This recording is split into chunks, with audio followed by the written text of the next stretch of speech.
سیدنا ابو ہریرہ رضی اللہ تعالی عنہ راوی ہیں،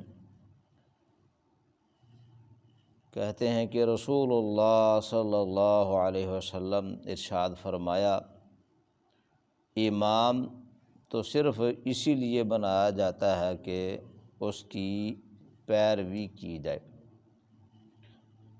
جب وہ تکبیر کہے تو تم بھی تکبیر کہو، جب امام قرات کرے تو تم خاموشی سے پھر سنو۔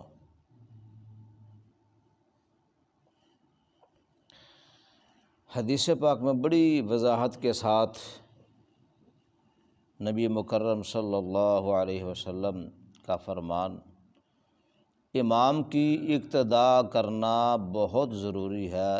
اقتداء کا مطلب، معنی، مفہوم یہ ہے کہ امام کے پیچھے پیچھے رہنا چاہیے۔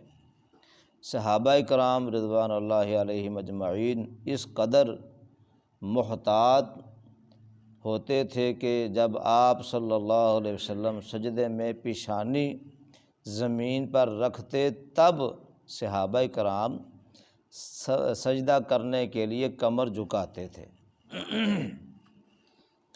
تو آج اس مسئلے میں بڑی کوتاہی پائی جاتی ہے۔ اکثر لوگ امام کے ساتھ ساتھ رکوع اور سجود کرتے ہیں، بلکہ بہت سارے لوگ امام سے آگے بھی نکل جاتے ہیں، جبکہ امام سے آگے نکلنا انتہائی خطرناک جرم ہے اور گناہ ہے، اور ایسے شخص کو اس بات سے ڈرایا گیا ہے کہ کہیں اس کا سر گدھے کے سر میں نہ بدل دیا جائے۔ صحیح مسلم کے یہ الفاظ ہیں۔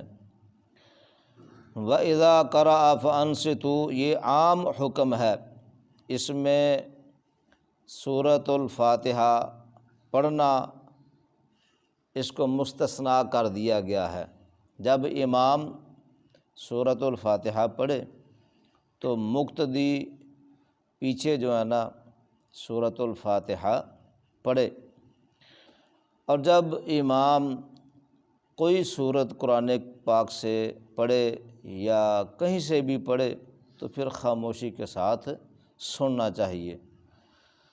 پیچھے پھر پڑھنے کی ضرورت نہیں ہے، بلکہ منع فرمایا گیا ہے۔